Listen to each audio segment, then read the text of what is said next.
여러분, 제가 내일이면 6번째 1인 시위를 나갑니다. 제가 1인 시위를 하면서 곰곰이 느끼는 거는 정말 우리나라 사회가 얼마나 병들어 있는지, 우리나라 교육이 얼마나 잘못되어 있는지 처절하게 느끼고 있습니다. 우리가 주입식 교육을 얘기할 때 주입식 교육이라 함은 그냥 시키면 시키는 대로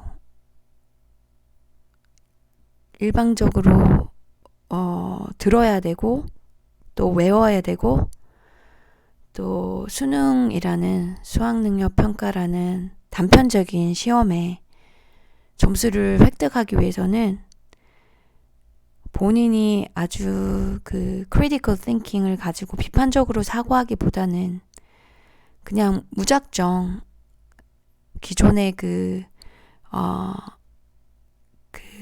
교육 내용을 그대로 따라해야 하고 외워야 하고 또 그들이 원하는 답을 해야 합니다. 그런 정근대적인 교육을 받다 보니까 질문을 하면 뭔가 이상한 사람 취급되고 오히려 눈총을 받아야 하는 그러한 교육을 우리가 받고 자라고 있죠. 그런 교육에서는 자신의 의견을 사회에 잘못이 있다고 해도 자신의 의견을 소리 높여 용감하게 얘기하지 못하고 그냥 남들 눈을 의식하면서 그냥 남들 하는 대로 따라하는 그런 삶을 살 수밖에 없게 만드는 것 같습니다. 다들 사회 안전망이 그나마 잘 갖춰진 공무원이 되기 위해서 준비를 한다고 하는데요. 자기 꿈을 포기하고 심지어는 공무원이 돼도 상사에게 찍히지 않기 위해서 뭔가 부조리하고 불합리한데도 불구하고 거기에 대해서 목소리를 높이면 눈총을 받으니까 정상적으로 승진을 하고 혜택을 받으려면 또 이런 위의 명령을 받들여야 하는 그런 권위주의 문화에 자기 자신을 억지로 순응하는 수밖에 없습니다. 학교도 마찬가지죠. 우리나라의 정치계에서는 왜 우리나라에는 그레타 툰베리 같이 용감한 그 환경운동을 하는 그런 아이들이 없을까라고 고민하지만 과연 이런 주입식 교육에 대해서 논의를 하지 않으면서 그레타 툰베리를 바랄 수 있을까요? 조금만 주의 깊게 생각한다면 이 주입식 교육이 불러오는 그 전 사회적으로 얼마나 피해를 보고 있는지 잘 알게 될 겁니다. 경제뿐만 아니라 환경 문제, 이런 빈부격차 문제, 사회의 모든 문제에 대해서 자기 자리에서 소리를 높이는 시민들이 많아야 그 사회가 발전하고 더 나아갈 텐데, 더 좋은 방향으로 나아갈 텐데, 우리의 주입식 교육은 그런 개인의 목소리를 다 애초에 원천적으로 막아버리고 그 자기 목소리가 막혀 있다는 것조차도 인지하지 못할 만큼 각박하게 살아가고 있습니다. 빈부격차도 거기에 한몫을 하는데요. 대부분의 사람들이 중산층이 무너지고 생계에 허덕이고 미래가 불투명해지면서 불안에 떨고 살고 있죠. 청년들은 더하고요. 앞으로 집 한 채나 마련할 수 있을까? 이런 생계 위기에 있어서 그 어떤 다른 문제, 사회적인 문제, 환경 문제, 이런 사회 전체의 문제에 눈 돌릴 틈이 없는 거죠. 이렇게 되다 보니까 주입식 교육으로 입이 막혀 있고 빈부격차로 인해서 삶에 허덕이다 보니까 우리 사회는 점점 고질적으로 나빠지고 있습니다. 초부자들은 더 부자가 되고 기득권층은 더 확고해지는데 그 기득권층들이 거의 정치 세력을 붙잡고 있다 보니까 이 사회의 근본적인 문제를 해결할 노력을 하지 않고 있습니다.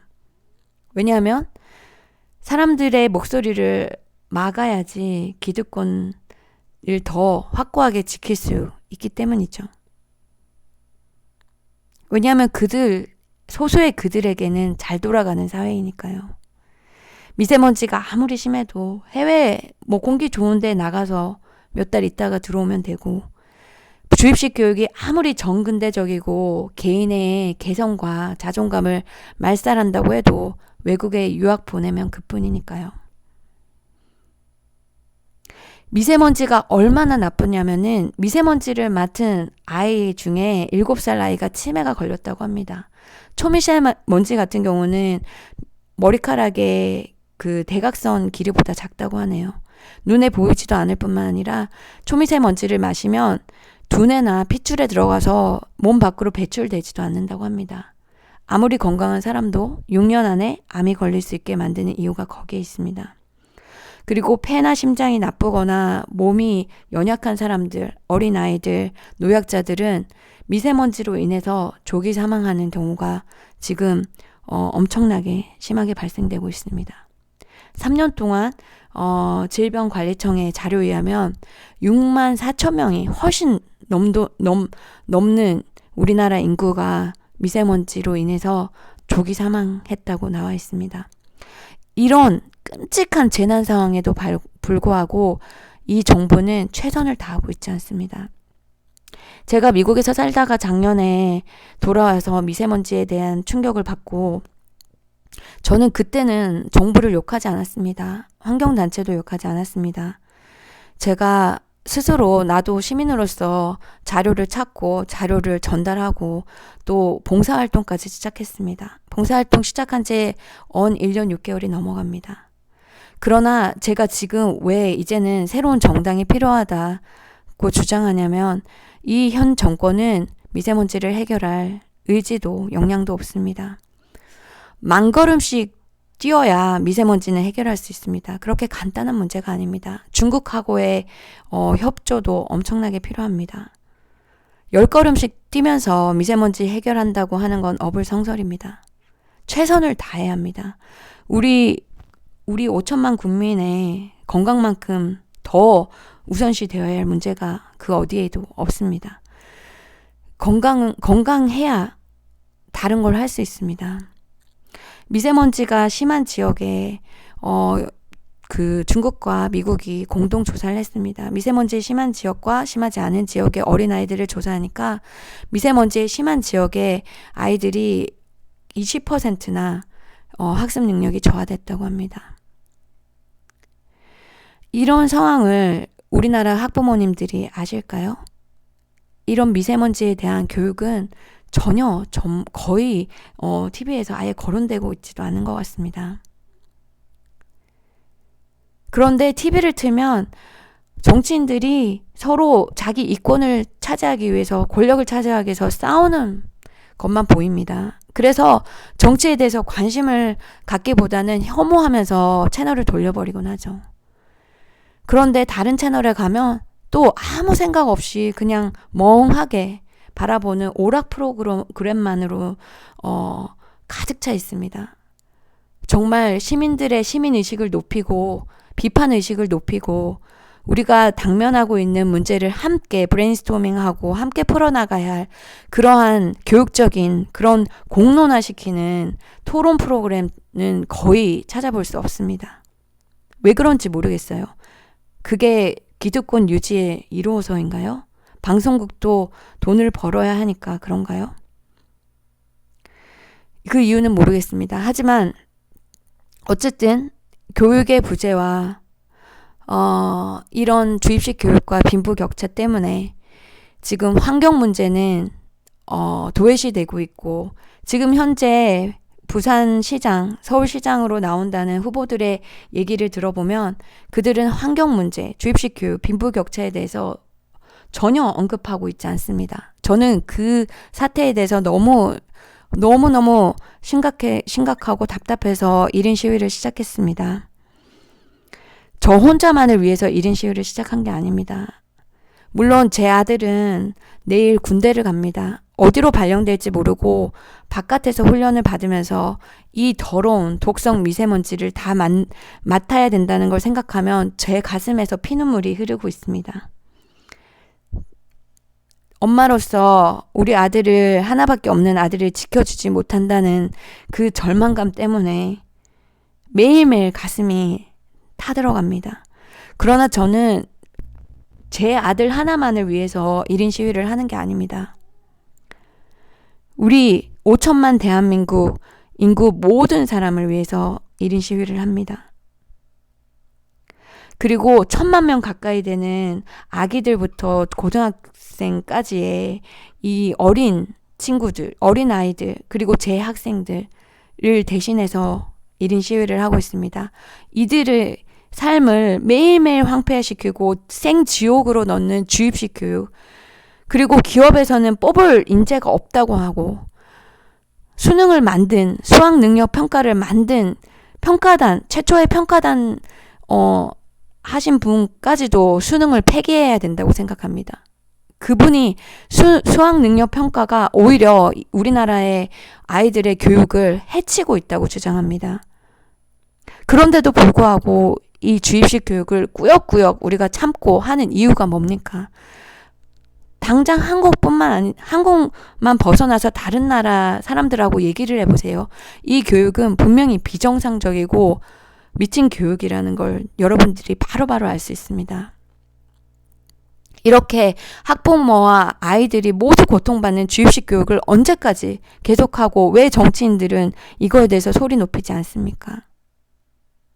왜 청소년들이 한창 꿈을 먹고 자라고 상상의 날개를 펴고 마음껏 웃으면서 친구들과 뛰어놀면서 행복한 유년 시절을 보내야 하는데 이렇게 하루에 쉬는 시간이 2시간도 없을 만큼 생지옥으로 집어넣고 그들을 감옥 속에 넣어놓고 너희는 거기서 살아남아야 해. 이런 정글 속에 넣어놓고 아이들의 창의력과 자존감과 개성을 다 말살시키는 이런 반교육적인 이런 말도 안 되는 교육을 계속하고 있으면서도 정치권에서는 주입식 교육에 대한 말 한마디 없습니다. 저는 지금에 있는 정치는 가짜 정치라고 생각합니다. 우리나라에는 정당이 없고 정부가 없다고 생각합니다. 빈부격차 문제만 봐도 그렇습니다. 길거리에서 이 추운 날 폐지를 줍고 있는 할머니, 할아버지를 보고 길거리에 육교에서 앉아서 구걸하는 70대, 80대 할머니, 할아버지들을 봅니다. 제가 그분들을 지나다니면서 가슴이 너무 아픈데 해줄 수 있는 게 많이 없어서 너무 속상합니다. 그래서 저는 이 모든 우리 국민들을 위해서 제 인생을 정치에 바치기로 했습니다. 어차피 저는 아이를 다 키웠고 저는 싱글맘으로 이제 남은 인생을 제가 정치에 희생할 수 있는 준비가 되어 있습니다. 하지만 제가 아는 사람이 많이 없기 때문에 미국에 오래 살다가 작년에 왔기 때문에 어디 정당에 들어가서 활동을 하고 싶었습니다. 그러나 제가 들어갈 정당이 없습니다, 여러분. 부산에 있는 모든 정당을 다 가보고 모든 정당 사람들과 얘기를 나누고 그 정당이 과연 어떤 신념으로 어떤 가치로 어떤 사회를 위해서 노력하고 있는지 오랫동안 연구하고 대화를 나눈 결과 제가 들어갈 수 있는 정당이 없습니다. 이런 대중들을 위한 더 나은 삶을 보장할 수 있는, 다 함께 잘 살 수 있는 사회를 만들기 위한 실천적인, 실용적인, 논리적인 대안을 제시하고 당당하게 가치를 공유하고 있는 그 당원들끼리 공유하고 있는 정당이 없었습니다, 여러분. 그래서 제가 정치를 하기 위해서는 제 집이 필요하지 않겠습니까? 저 혼자 못하잖아요. 그래서 정당이 필요합니다. 여러분들이 지금 우리나라 정치권은 썩었고 희망이 없다. 그리고 여러분들의 삶이 절망적이고 우리나라 사회는 너무 끔찍한 헬조선이다라고 생각한다면 여러분 저한테 힘을 보태주세요. 이번이 정말 기회입니다. 저는 여기에 없었지만 여러분들은 촛불 집회까지 강행하면서 더 나은 삶을 향한 그런 열정을 전 세계에 보여주지 않았습니까? 그런데 새로운 정권이 바뀌었는데도 불구하고 여러분들은 더욱더 절망에 빠져 있습니다. 오히려 희망을 잃었을 거라고 생각합니다. 많은 실망을 했을 거라고 생각합니다. 제가 가리키는 학생들이 다 그런 100이면 100사람 다 똑같은 얘기를 했습니다.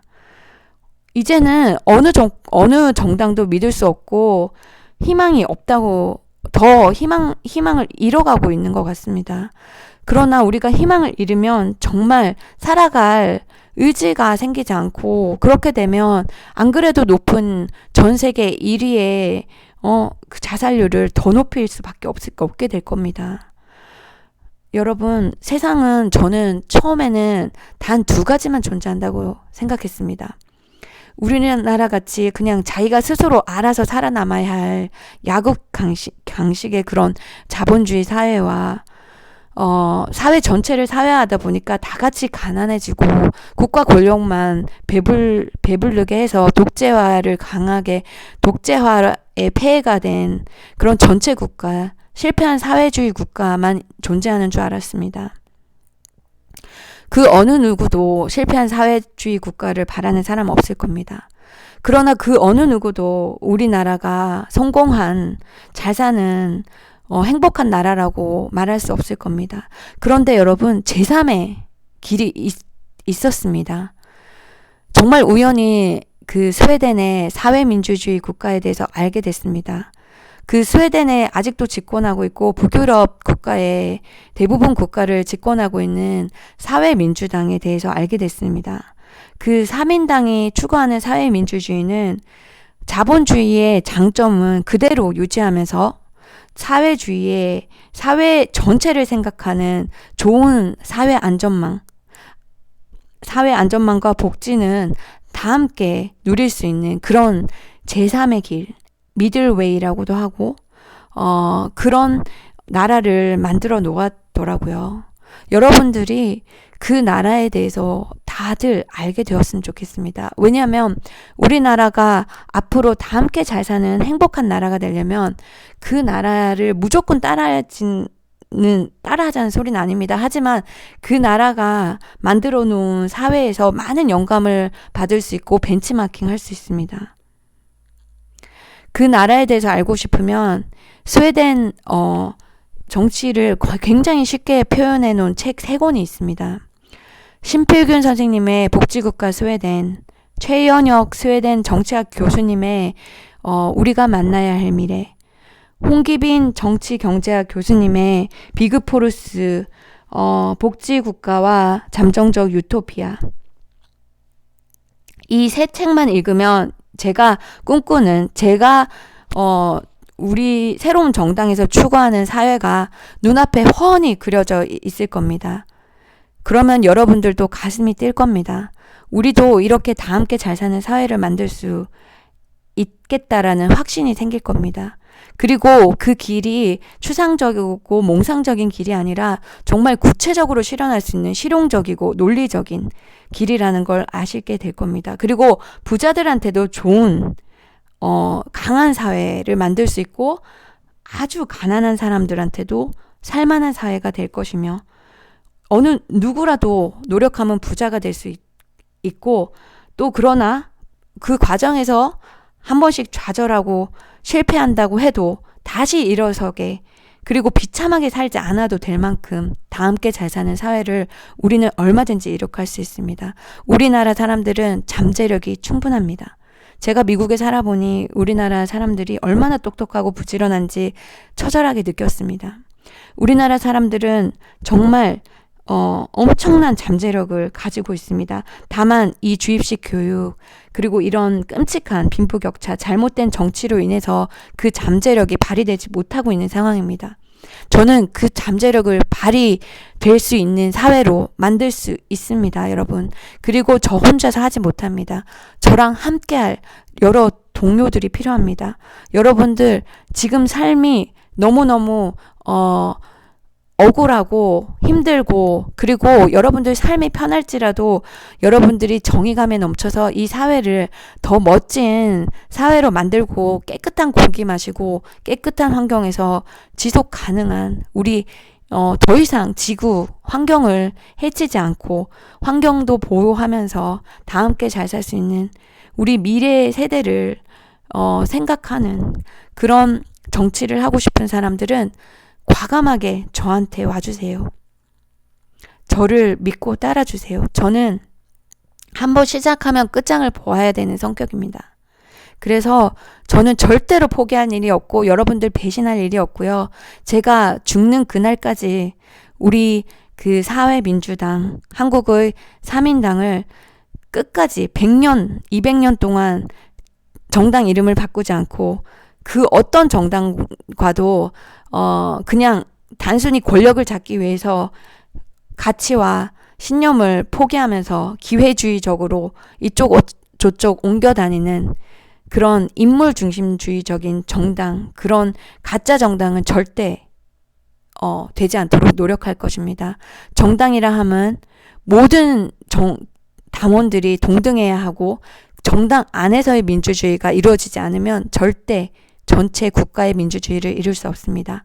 자기 편만 내 편이고 남의 편은 적이라고 분열시키고 분열하면서 지배하려고 하는 기존 정당의 그런 편협함에